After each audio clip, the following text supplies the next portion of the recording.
지난번 우리 당회원들이 수련회를 다녀왔습니다. 장소가 어디였는가 하면 지리산이었습니다. 지리산 가보셨습니까?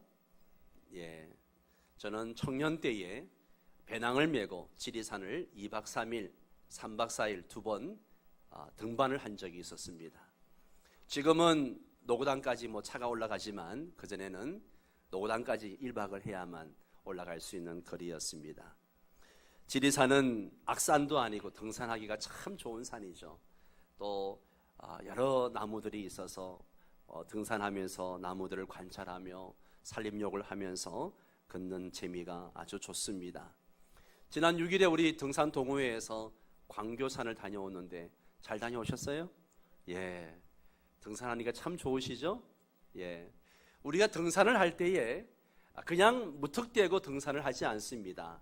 이 산이 악산인가, 등산할 만한 산인가 먼저 살피게 되죠. 그리고 등산로를 어떻게 잡을까 고민을 하기도 합니다. 등산의 좋은 점이 뭐죠? 여러 가지가 있겠지만 가장 좋은 것 중에 하나가 그 울창한 숲에서 산림욕을 하면서 걷는 거죠. 땀도 흘리고 그러면서 아주 걷다 보면 저절로 건강해지는 그런 모습, 그런 느낌을 받을 때가 있죠. 우리가 산을 바라볼 때 두 가지 방법이 있습니다. 하나는 나무를 먼저 보는 방법이죠. 숲에는 다양한 나무가 있습니다. 그걸 하나하나 자세히 관찰하면 재미가 있죠. 나무마다 특징이 있고 크기도 다르고 잎도 다르고 열매도 다르고 생김새도 다 다릅니다. 그런 나무를 살피면서 산을 오르게 되면 힘든 줄 모르고 산을 오르게 되는 것이죠. 또 하나의 방법은 전체 숲을 보는 겁니다. 예, 숲을 보면 산의 전체 모습이 보이는 거죠. 얼마나 웅장한지 어떤 형태인지 보입니다. 나무만 봐서는 볼 수 없는 것들이 보입니다. 전체 그림이 그려지는 것이죠. 산을 보는 두 가지 방법이 우리 신앙생활에도 그대로 적용이 됩니다. 우리가 신앙생활을 할 때 나무도 자세히 봐야 하지만 때로는 숲도 봐야 할 때가 있다는 이야기죠. 우리가 매일매일 만나는 문제들이 있습니다. 어려움이 있고 그리고 여러 가지 해결해야 될 일들이 있습니다. 우리는 대부분 그것들 때문에 씨름하고 그것들 때문에 애를 태우고 시간을 투자하고 돈을 투자하면서 그렇게 살아갑니다. 우리는 이런 문제들과 싸워서 승리하는 믿음 생활을 해야 합니다. 그런데 이렇게만 믿으면 그것은 산의 나무만 보는 것과 같습니다. 우리는 매일매일 만나는 문제와 싸우는 신앙생활도 해야 하지만 산의 숲을 보는 신앙생활도 해야 하는 것이죠. 신앙생활에 있어서 숲을 본다는 것은 무엇을 의미하는 것일까요? 왜 하나님께서 나에게 이런 어려움을 주시는지, 왜 이런 문제를 주시는지 그 하나님의 큰 뜻을 아는 것을 의미합니다. 신학적으로 표현을 하자면 하나님의 섭리를 깨닫는 것을 의미하는 것이죠. 내 인생을 향한 하나님의 계획이 뭔지, 목적이 뭔지, 하나님은 나의 삶을 어디로 이끌어가기를 원하시는지 알아가는 것을 의미합니다. 우리는 매일매일 부딪히는 사소한 문제도 잘 해결하면서 살아가야 하지만 좀 더 큰 시각으로 왜 하나님이 나에게 이런 어려움 혹은 이런 환경을 허락하셨는지, 나의 인생을 어떻게 인도해 가기를 원하시는지 그것을 아는 것도 너무너무 중요합니다. 오늘 본문은 욥에 대한 이야기입니다. 지난주와 우리 지지난주에 욥기서 말씀을 함께 묵상을 했습니다. 욥기서 1장에 보면 하나님이 욥이 너무나 자랑스러워서 사탄에게 욥을 자랑하는 장면이 나옵니다. 저는 그 장면을 읽으면서 하나님의 자랑거리가 되는 성도가 되면 얼마나 좋을까 그런 생각을 하면서 하나님, 나도 하나님의 자랑거리가 되는 목사가 되게 해주세요. 그런 기도를 드렸습니다. 우리 모두가 하나님의 자랑거리가 되는 성도들이 되시기를 바랍니다. 그러면 왜 하나님이 욥을 자랑했을까 하는 것이죠. 왜 하나님이 욥을 자랑했을까? 욥기서 1장 1절을 보면 욥의 신앙과 인격과 삶을 한 절로, 아주 짧은 한 구절로 표현을 하고 있는 것을 보게 됩니다. 욥기서 1장 말씀을 보면 같이 읽을까요? 우스 땅에 욥이라 불리는 사람이 있었는데 그 사람은 온전하고 정직하여 하나님을 경외하며 악에서 떠난 자들아. 하나님이 욥을 자랑했던 것은 그의 신앙 인격이 온전하고 정직하고 하나님을 경외하고 악에서 떠난 사람이었기 때문입니다. 여기에 온전하다라고 하는 히브리어 단어를 보면 탐이라고 하는 단어를 사용을 합니다. 이것은 양심이 깨끗하다라고 하는 뜻을 가지고 있습니다. 욥은 양심에 비추어 한 점 부끄러움이 없는 삶을 살았다는 것이죠. 우리가 하나님의 자랑거리인 존재로 서기 위해서는 우리 모두가 깨끗한 양심을 가져야 합니다. 어떠한 경우에도 양심을 파는 사람이 되어서는 안 됩니다. 현대 그리스도인들이 몇 푼 되지 않는 이익을 얻기 위해서 양심을 파는 모습을 종종 보게 됩니다. 나쁜 짓인 줄 뻔히 알면서, 그래서는 안 되는다고 생각하면서, 그것이 죄인 줄 알면서 조그만 이익을 위해서 양심을 속입니다. 그러나 이런 삶으로는 결코 하나님의 자랑거리가 될 수 없다는 사실을 기억해야 합니다. 우리가 하나님의 자랑거리가 되기 위해서는 양심이 깨끗해야 됩니다. 불의한 재물에 눈독을 들이지 말아야 됩니다. 돈이 된다고 해서 하나님이 기뻐하지 않는 일을 행해서는 결코 안 된다라고 하는 사실입니다.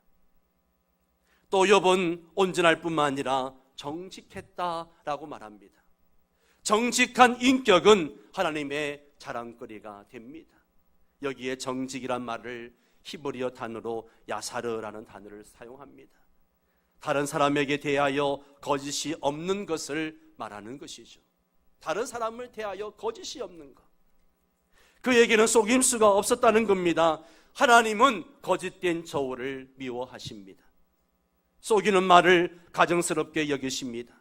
정직한 마음을 기뻐하시고 정직한 영혼에 축복해 주십니다. 욥은 사람들을 대함에 있어서 정직했다, 그렇게 성경은 말하고 있습니다. 모든 사람에 대하여 속이는 거짓이 없었다는 것이죠. 그렇게 되었을 때 그는 하나님의 자랑거리가 될 수 있었다는 것입니다. 오늘날 우리가 살고 있는 이 시대는 어떤 시대입니까? 흔히 하는 말로 속고 속이는 시대입니다. 정직이란 찾아보기 힘든 시대라고 이야기합니다. 그래서 정직하면 손해보는 시대, 정직하면 망하는 시대라고 이야기하죠. 우리는 지금 이런 시대에 살아가고 있습니다. 그래서 모두가 한결같이 정직하면 안 된다라고 교훈을 합니다. 그래서 적당하게 그렇게 속여야 한다라고 이야기를 하죠. 그러나 예수 믿는 사람은 그래서는 안 된다는 것이죠. 정직 때문에 손해를 보면 기꺼이 감수할 수 있어야 한다는 이야기입니다. 왜냐하면 정직을 버리는 순간 우리는 하나님 앞에 부끄러운 존재가 될 수밖에 없기 때문에 그렇습니다. 욥이 하나님의 자랑거리가 되었던 또 다른 이유가 무엇입니까? 그는 하나님을 경외하는 사람이었다, 그렇게 말합니다. 하나님을 경외하는 사람. 하나님을 경외했다는 말은 하나님을 두려워했다는 이야기입니다. 항상 하나님을 예배했다는 이야기입니다. 예배하는 삶을 살았다는 것이죠. 성경에 나오는 경외라는 말을 이해할 때에 하나님을 두려워하고 벌벌 떠는 그런 상황을 생각해서는 안 됩니다. 하나님의 살아계심을 믿고 그분을 향해서 신령과 진정의 예배를 드리게 될 때에 그것을 경외라고 이야기하는 것이죠. 하나님을 하나님으로 인정하는 것입니다. 하나님께 마땅히 돌려드려야 할 경배를 그분에게 드리는 것이죠. 이것이 경외입니다. 욥은 외식적인 모습으로 하나님을 섬겼던 것이 아닙니다. 그는 하나님께 무엇을 얻으려는 목적으로 하나님을 섬겼던 것도 아닙니다. 욥은 하나님을 하나님으로 믿었습니다. 하나님의 위대하심과 존귀하심을 알았습니다. 그러므로 그분에게 마땅히 드려야 할 경배를 드린 것입니다. 마음을 다해서 하나님을 섬겼다는 것이죠. 욥이 하나님의 자랑거리가 된 것은 바로 이런 것 때문입니다. 사랑하는 성도 여러분, 어디에 있든지 하나님을 경외하는 성도가 되시기 바랍니다.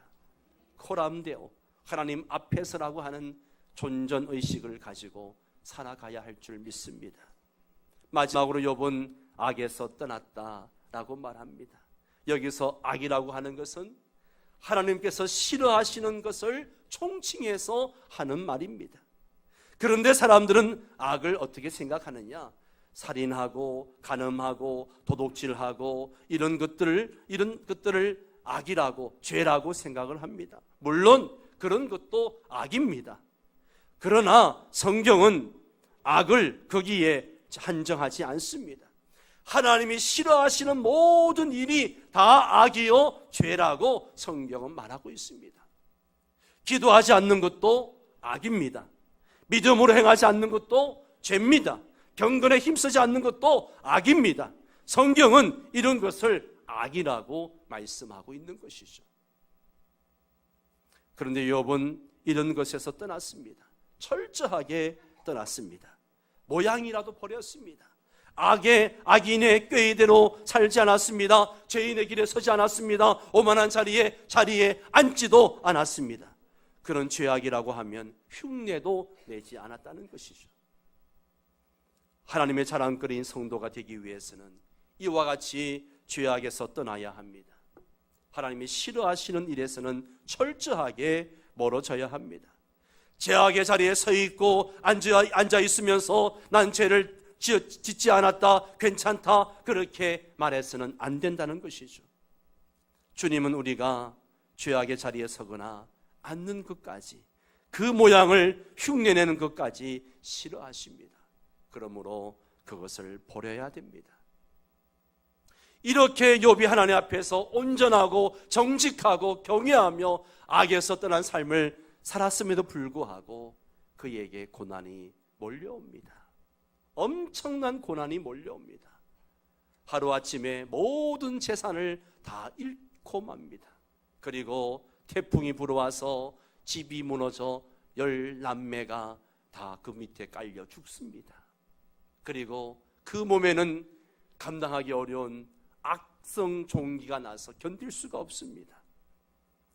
욥은 왜 자기에게 이런 고난이 오는지 알 수가 없었습니다. 그래서 오늘 본문 2절 말씀을 보면 욥은 어떤 마음을 가지고 있는지 알 수 있습니다. 2절을 볼까요?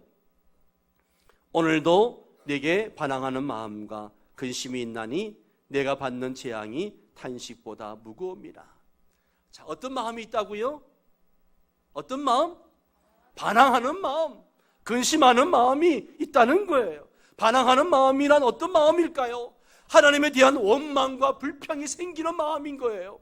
왜요? 너무 힘드니까, 자꾸 힘든 일이 생기니까. 한 번 힘든 일이 오고 한 번으로 끝나면 좋겠는데 그 일이 계속해서 반복적으로 오고 계속 그것이 지금 그 상태로 가고 있는 거예요. 하나님이 왜 나에게 이런 어려움을 주시는가? 원망하는 마음이 생기는 것이죠. 괜히 삐딱하게 하나님께 대들고 싶은 마음이 생긴다는 것이죠. 우리도 그렇지 않습니까?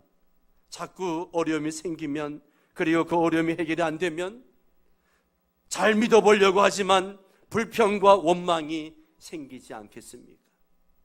특별히 그런 어려움 때문에 하나님께 매달려서 기도하는데 하나님은 아무런 대답도 응답도 해주시지 않는다면, 나를 만나주시지 않는다면 어떻게 될까요? 더 힘든 거죠. 더 힘든 거예요. 하나님께서 뭐라고 좀 속 시원하게 말씀이라도 해주면 좋겠는데 기도해도 아무런 말씀도 안 해주시는 겁니다. 그래서 더 힘든 것이죠. 이런 욥의 힘든 고민이 오늘 본문 속에 고스란히 드러나고 있습니다.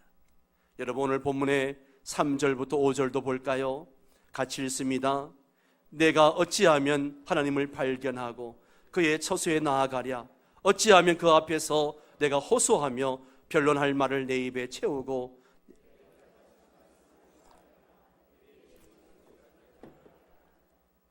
자, 이 부분을 제가 쉬운 성경으로 다시 한번 읽어드리겠습니다. 어디에 가면 그분을 만날까?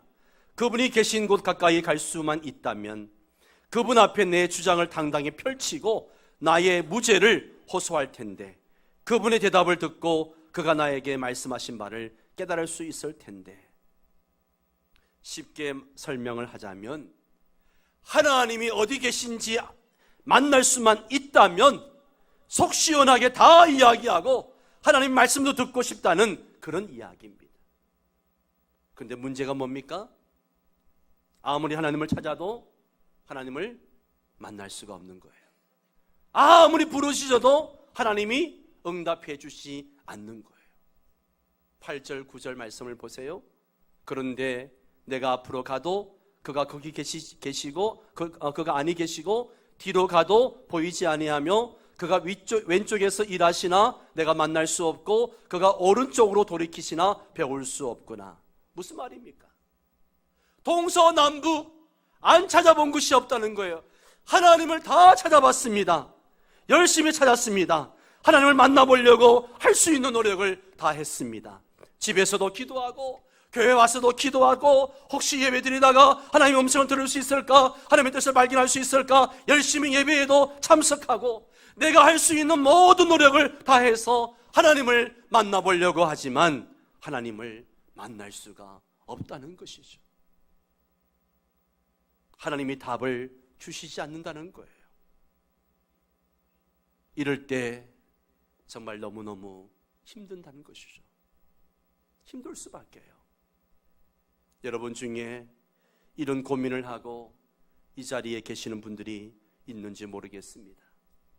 그렇지 않으면 우리가 살다 보면 꼭 이런 어려움을 만날 때가 또 있습니다. 이럴 때는 어떻게 해야 됩니까? 어떻게 해야 됩니까? 앞에서 말한 대로 산의 나무만 보면 안 됩니다. 그 문제만 보면 안 된다는 것이죠. 그러면 해답이 없을 때가 더 많습니다. 그 문제만 보면 한숨만 나오고 원망만 나오고 불평, 불만만 나올 수밖에 없는 것이죠. 그럴 때는 어떻게 해야 됩니까? 나무를 보는 것이 아니라 큰 숲을 볼 수 있어야 됩니다. 그래야 답을 얻을 수 있다는 것이죠. 이렇게 욥이 고난의 문제를 가지고 실험을 하다가 답을 얻지 못하다가 결국은 답을 찾게 됩니다. 그게 바로 10절인데요. 우리 한번 10절 말씀을 같이 읽습니다. 그러나 내가 가는 길을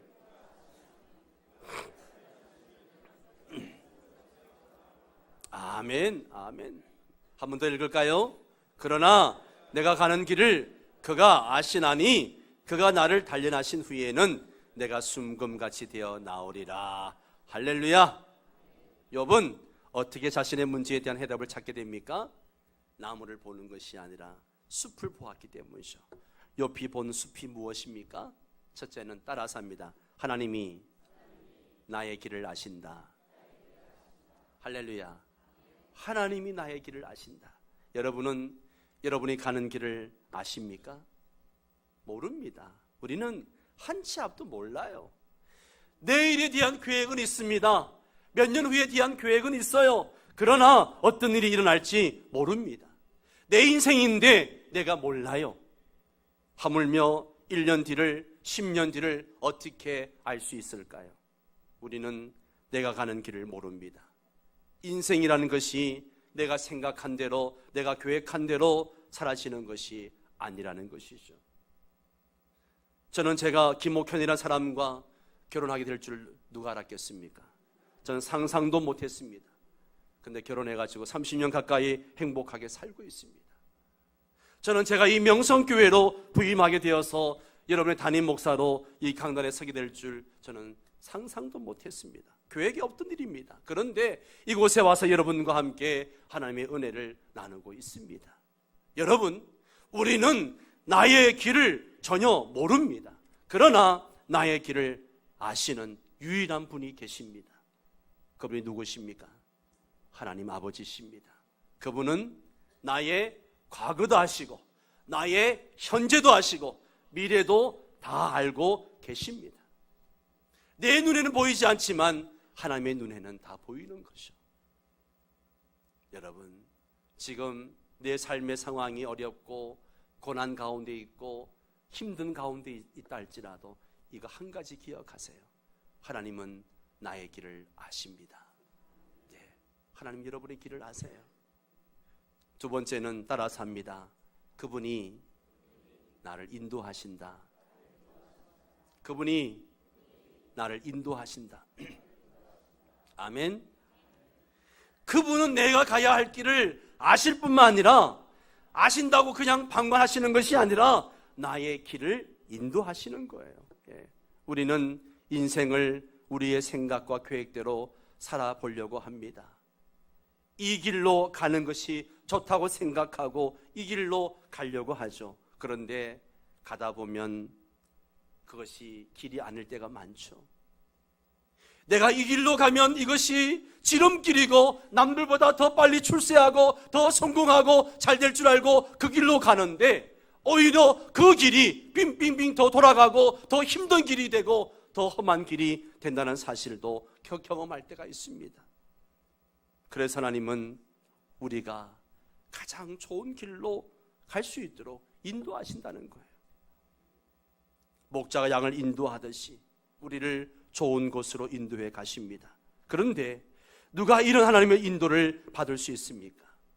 하나님이 내 인생의 인도자 되심을 믿고 그분이 인도하는 대로 따라가는 사람입니다. 하나님이 끌어가시고자 하는 대로 따라가는 사람들이에요. 그런데 버티고 안 가려고 자기 가고 싶은 대로 가려고 하는 사람은 하나님의 인도를 절대로 받을 수 없습니다. 우리 하나님은요, 인격적인 분이시기 때문에 절대로 우리를 굳게 가지고 끌고 가지 않습니다. 우리가 순종해야만 우리를 인도해 가시는 분이십니다. 하나님이 이끄시면 이끄시는 대로 따라가는 자들이 하나님의 인도를 받을 수 있는 것이죠. 그런데 하나님의 인도하는 대로 따라가면 그 길은 항상 최선의 길인 줄 믿습니다. 가장 좋은 길인 줄 믿습니다. 하나님의 인도하심을 믿고 그분이 인도하시는 대로 따라가기를 바랍니다. 바울을 보십시오. 그는 아시아에서 전도하는 게 자기 계획이었어요. 그게 늘 익숙한 길이었고 편한 길이었고 늘 해봤던 일이었기 때문에 아시아에서 늘 전도하기를 원했어요. 그런데 안 되잖아요. 자꾸 길이 막히잖아요. 기도하니까 하나님이 인도하시는 걸 알았어요. 순종하고 갔더니만 어때요? 물론 유럽의 첫 성인 마게도냐 성에 갔을 때 빌립보에서 고난도 당하고 어려움도 당하지만 결국은 그 땅에 하나님 나라를 세우고 교회를 세우고 하나님의 사람들을 세워나가는 것을 봅니다. 여러분, 내가 계획하고 가는 길이 그것이 성공하는 길이고 잘 되는 길인 줄 알지만 하나님이 인도하시지 않으면 안 된다는 사실을 기억하시고 주님의 인도를 받으시기 바랍니다. 또 한 가지 마지막으로 생각할 것은 따라서 합니다. 그분은 나를 연단하신다. 뭐 하신다고요? 연단하시는 거예요. 오늘 10절 말씀을 보세요. 10절만 다시 한번 보면 그러나 내가 가는 길을 그가 아시나니 그가 나를 단련하신 후에는 내가 순금같이 되어 나오니라. 하나님이 우리를 인도하실 때에 우리를 향한 분명한 목적을 갖고 계십니다. 무슨 목적이 있을까요? 하나님의 목적이 무엇일까요? 우리의 신앙이, 우리의 믿음이 순금 같은 믿음, 순금 같은 신앙을 갖기를 원하세요. 할렐루야. 여러분, 순금이 어떻게 만들어질까요? 금강석에서 그것을 캐어냈다고 그게 100% 순금이 될 수 있을까요? 아닙니다. 그 금강석을 뜨거운 용광로에 넣어서 여러 번 재련하고 또 재련하고 이 과정을 통해서 점점 불순물이 빠져나가고 순도가 높아지게 되는 것이죠. 그렇게 여러분의 재련 과정을 거쳐서 순금이 나오는 겁니다. 우리 신앙도 마찬가지예요. 우리를 인도하시는 하나님이 우리를 보면 얼마나 모가 나고 미숙하고 그럴까요? 인격도 부족하고 신앙도 부족하고 너무너무 부족한 게 많은 거죠. 하나님은 그런 우리들을 다듬어 가고 계시는 겁니다. 다듬어서 예수님의 형상을 닮은 사람으로 만들고 싶으신 거예요. 할렐루야. 예수님의 향기가 드러나는 그런 신앙인, 그런 믿음의 사람이 되기를 원하십니다. 그래서 하나님이 하시는 게 뭐냐? 연단이라는 거예요. 연단이라는 거예요. 모난 우리를 다듬고 깎고 훈련시키는 거예요. 그래서 점점점 예수님을 닮아가게 만드는 것입니다. 지금 우리는 모두 이런 하나님의 연단을 받고 있는 것입니다. 여러분, 내 삶이 힘든 일이 생기고 어려움이 생기면 생각을 바꾸세요. 생각을 바꾸세요. 아, 하나님이 나를 연단하시는구나. 나를 다듬고 계시는구나. 큰 그림을 가지고 그 연단을 받으면요, 이겨나갈 수 있는 힘이 생기고요, 여유가 생깁니다. 눈앞에 펼쳐지는 그 일을 가지고 발 동동 구리고 그냥 염려하고 근심하고 불평하고 원망하고 그래봤자 되는 거 없습니다. 하나님의 연단을 받게 되면 신앙적으로 성숙하게 되는데, 하나님께서 우리를 연단하실 때 사용하시는 재료가 있습니다. 그게 뭘까요? 저는 말씀과 기도라고 생각합니다. 이 두 가지를 사용하셔서 우리의 신앙을 매 사건마다 업그레이드 시켜주는 것이죠. 여러분, 시편 107편 4절에서 7절 말씀을 제가 한 절, 여러분 한 절 읽도록 하겠습니다. 그들이 광야 사막길에서 방황하며 거주할 성읍을 찾지 못하고 이에 그들이 근심 중에 여호와께 부르짖으며 그들의 고통에서 건지시고. 자, 여기 보면 광야 사막길이라는 게 나옵니다. 이게 좋은 길일까요? 나쁜 길일까요? 경험해보지 않아도 광야 사막길, 이거는 험난한 길이고 어려운 길이라는 거 다 알죠. 인생의 고된 어려운 일들을 경험하게 되는 것이죠. 이런 고된 인생을 살아가면서 방황하는 우리 인생들, 힘들고 피곤한 인생을 살아가는 우리들이 결국 하나님께 살려달라고 부르짖고 기도하게 된다는 것이죠. 6절에 보면 이에 그들이 근심 중에 여호와께 뭐해요?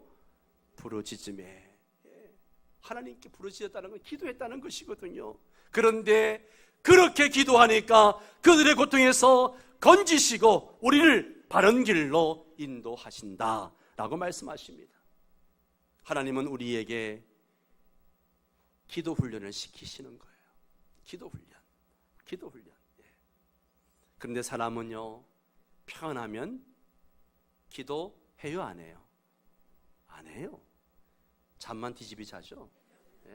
안 해요. 근데 어려움이 와보세요. 어려움이 오면 그때서 막 그냥 새벽 예배다, 작전 기도다, 금식 기도다, 기도원이다, 그렇게 막 기도하는 거죠. 고난과 고통이 있어야 기도를 합니다. 하나님 우리를 훈련시킬 때 기도를 통해서 성숙시켜 나가시는 거예요. 어제 부부학교를 마치고 집에 가니까 거의 11시가 다 됐습니다. 씻고 잠을 자려고 하는데 이 눈치 없는 후배 목사, 정강원 목사가 아르헨티나에서 전화를 했어요. 거기는 아침이거든요. 전화를 해가지고 밤 12시까지 그냥 계속 자기 고민을 얘기하는 거예요. 아르헨티나 충령교회 담임으로 갔잖아요, 얼마 전에. 담임으로 가가지고 목회를 하는데 이게 이민교회가 보통 어려운 게 아니죠. 그죠? 오윤미 사모님, 그렇죠? 이민교회, 이민 목회가요, 굉장히 어렵습니다. 근데 계속 교회 안에 문제가 생기는 거예요. 그러니까 이것을 이제 가지고 이제 계속 저에게 자문을 구하고 기도 부탁을 하는데, 제가 그랬어요. 전 목사가 목회할 때 어려움이 생기면 그거는 감사할 일이야. 왜냐하면 내 경험상 어려움이 생기면 하나님 앞에 더 기도하게 되고 깨어있게 되고 더 긴장하게 되고, 그렇지 그런 거 없어봐라. 목사도 어려움이 없으면 룰루랄라 그냥 편하게 목회하려고 그러지. 그러니까 전 목사, 교회에 어려움이 생겼다는 것은 하나님께서 전 목사에게 더 기도하라고 주시는 메시지니까 불평하지 말고 기도하면서 잘 감당해. 그렇게 격려했어요. 그래요, 여러분. 내 삶에 어려움이 생기는 것은요, 바로 하나님의 기도 사인인 줄 믿습니다. 기도를 통해서 훈련 받으시기 바랍니다. 두 번째는 말씀입니다. 또 시편 107편에 계속되는 말씀 19절 20절 말씀을 보면요, 우리 한번 같이 읽을까요? 이에 그들이 그들의 고통 때문에 여호와께 부르짖으매 그가 그들의 고통에서 그들을 구원하시되 그가 그의 말씀을 보내어 그들을 고치시고 위험한 지경에서 건지시는도다. 아멘. 자, 여기서도 그들이 고통 가운데 뭐해요? 하나님께 부르짖습니다. 기도합니다. 그럴 때 하나님은 무엇을 보내셔서 그들을 구원하시는가? 뭘 보내시죠? 말씀을 보내셔서 고치시고 위험한 지경에서 건지시는도다. 할렐루야, 할렐루야. 예, 무슨 말일까요? 사람은 고통을 당할 때 기도하게 되고 그 고통 중에 하나님은 말씀을 통해서 위로하시고 답을 주시고 치료해 주시고 고쳐주시는 줄 믿습니다. 고통 가운데 기도할 때 보는 말씀은요, 평안할 때 보는 말씀과는 다릅니다. 말씀이 너무너무 귀하고 살아있는 말씀이 되는 것입니다. 저도 힘들고 어려울 때, 마음이 괴로울 때 말씀을 읽으면 그 말씀들이 살아있는 말씀으로 다가오고 그 말씀이 있기에 소망을 가지게 되고 기도할 때가 더 많습니다. 말씀이 위로가 되고 힘이 되고 소망이 되는 것입니다. 그래서 하나님은 우리를 연단하실 때 꼭 기도와 말씀 훈련을 통해서 성숙시키는 것입니다. 왜냐하면 기도와 말씀 훈련이 된 사람은 어디에 던져놔도 살아갈 수 있기 때문에 그렇습니다. 욥을 보십시오. 우리가 읽지 않았습니다만은 욥기서 23장 11절 12절, 오늘 본문의 그 밑에 구절을 한번 보십시오. 11절과 12절 같이 읽습니다. 내 발이 그의 걸음을 바로 따랐으며 내가 그의 길을 지켜 치우치지 아니하였고 내가 그의 입술의 명령을 어기지 아니하고 정한 음식보다 그의 입의 말씀을 기히 여겼도다. 아멘. 예, 그렇습니다.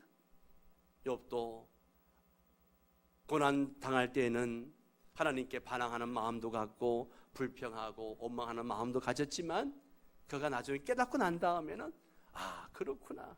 그래서 그는 여호와의 말씀대로 살려고 좌로나 우로다 치우치지 아니하고 하나님의 말씀을 음식보다 삼시세끼 밥을 먹는 그 음식보다 중하게 여겼다. 그렇게 말하고 있습니다. 그 결과 하나님은 원하시는 모습이 무엇일까? 바로 순금 같은 믿음이죠.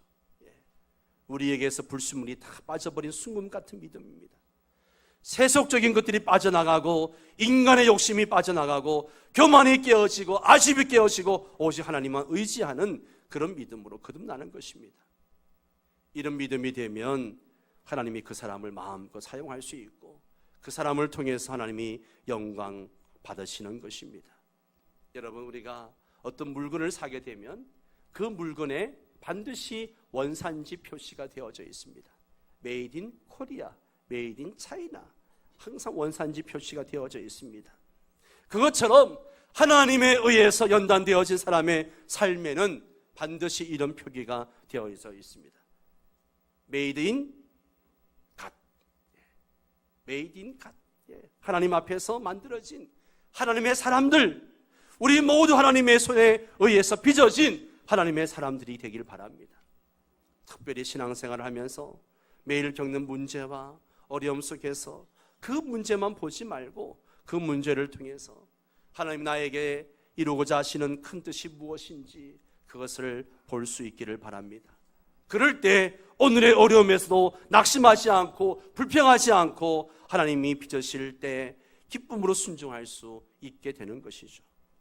우리 모두 이런 균형적인 시각으로 내게 주어진 삶의 상황과 어려움들을 이겨나가는 멋진 순금 같은 믿음을 갖는 성도들 되시기를 주의 이름으로 축원합니다. 우리 함께 예수의 이름으로 나는 일어서리라 함께 찬양하도록 하겠습니다.